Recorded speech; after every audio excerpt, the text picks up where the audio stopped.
Ikaw. Damputin mo yan. Pag hindi mo dyan, papatayin din kita.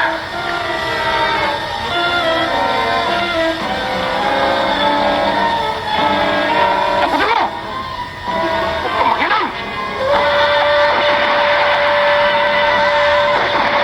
Hindi ko magpapasabit sa iyong tsapang yan, ikaw na ang batas. Wala kang karapatan upang ang batas ay ilagay mo sa iyong mga kamay. Ang tsapang isag-isag lamang ng katarungan. At ikaw bilang sangalagan, isang dapat unang tumingin sa mga altuntunin ng iyong tungkol. Nakita mong sinunggaban nila ang kanilang baril, di ba? Oo. Ipagkat yun ang gusto mong mangyari. Alam mo, higit na mabilis ka sa kanila.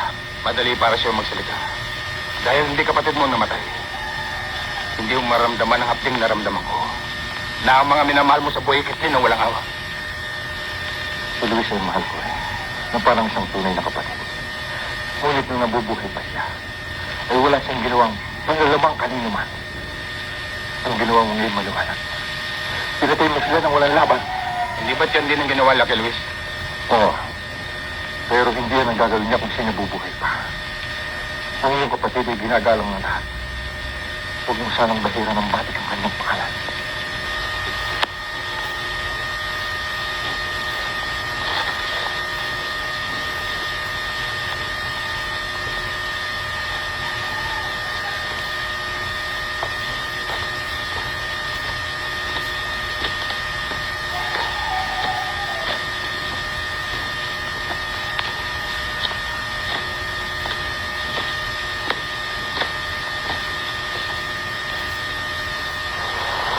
Kumusta ang magiting na hepe? Hinahangaan kita, Luis. Bakit? Dahil sa nakaligtas ako. Natural. Kapagkat kung sa ibang tao pumasok ang mga balang tumama sa'yo, Jack, napatay na siya ngayon.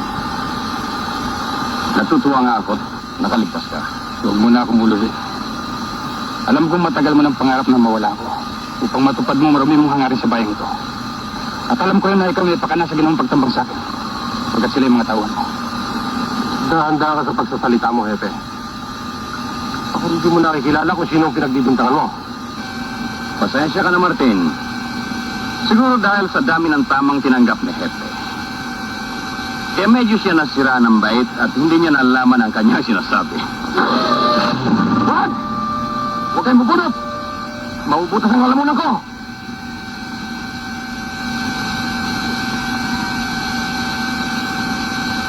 Sana itinuloy mo na.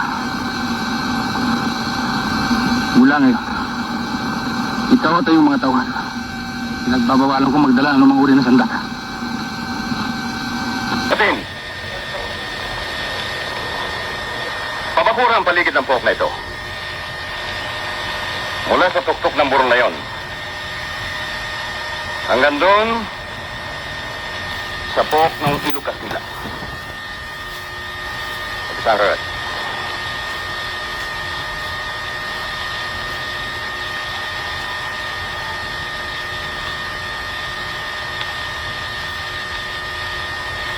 Ito umaga po.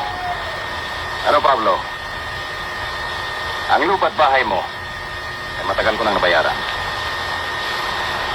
Bakit hindi ka pa umalis? Wala ko kaming malipatan eh. Hindi ko na problema yan, Pablo. Bueno, pagbibigyan kita hanggang mamaya paglubog ng araw. Pag hindi ka pumalis, ay wala ka ng pagkinabangan sa bahay mo kundi abo. Kaya hanggang maaga, ay kumilos ka na. Sige na. Anong parang? Kahit anong parang, papatay lamang si Luis. Wala isip na ako. Pamimigilan na ng kanyang bahay. At siyak na hindi siya makaliligtas. Kahit ano pang gawin mo ay walang kwenta sa akin. Ang mahalaga ay mawala siya. At huwag nang aabutin pa ng pinagpasan. Kailan ka, Servando? Yung ibinigay mo sa akin ng mga pagkakataong yan ng una. Wala tayong problema. Wala tayong alalahanin. Bakit ka?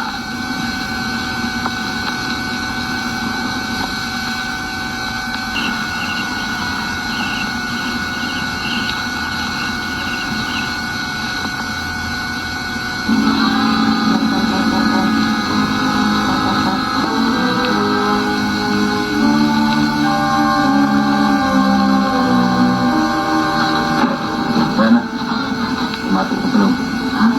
Pumasok ka sa loob. Basta pumasok ka sa loob.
Lumalo ba ang tama niya?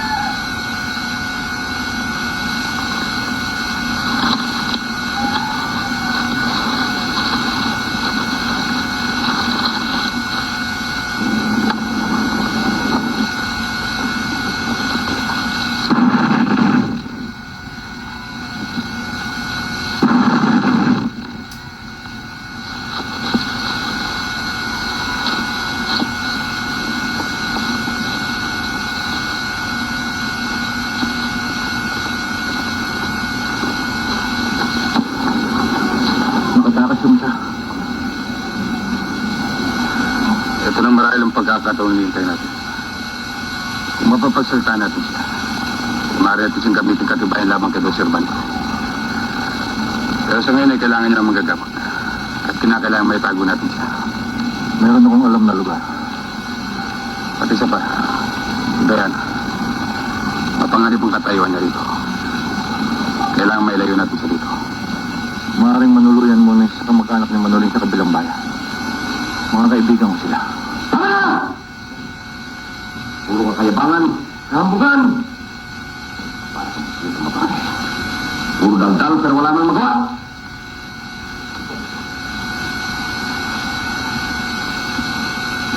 Isa lamang, Doktor, sa bayan mo.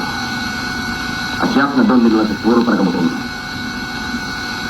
Pero siguro ko rin. Naalam niya kung saan tinagos si Turo. Kailangan may ligpit si Turo bago siya makapagsalita. Punta niyo ang doktor niyan at dalhin dito. Huwag kayong makabalik-balik na hindi niyo siya kasama. Kaya!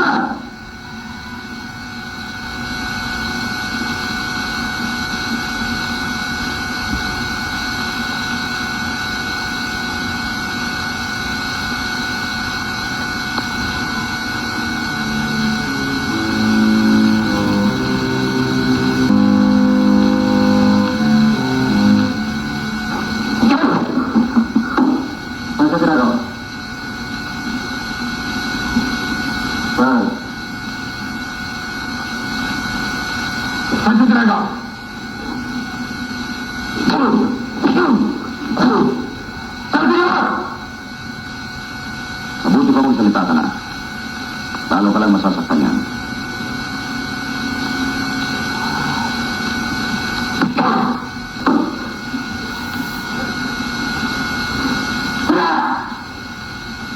Saan siya itinago?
Walang dapat makaalam na siya namatay. Bala ka po, Pepe. Umaasahan sa inyo. Torpe. Idiota! Imbecile! Wala na ba kayong gagawin tama? Kosobaldo, nagkakataon lamang mo yun. Huwag ka na mga tuwirang tonto! Kataon mo. Sa ngayon, siya nakapagsalita na siguro. At alam ko, siya ang gagawin testigo na laban sa akin. Kaya pansamantala, ay alis muna ako sa bayan ito. At babalik lamang kung patay na si Luis at si Turo. At siya may problema ng Martin. At kapag hindi nangyari yun, huwag ka na magpakita sa akin.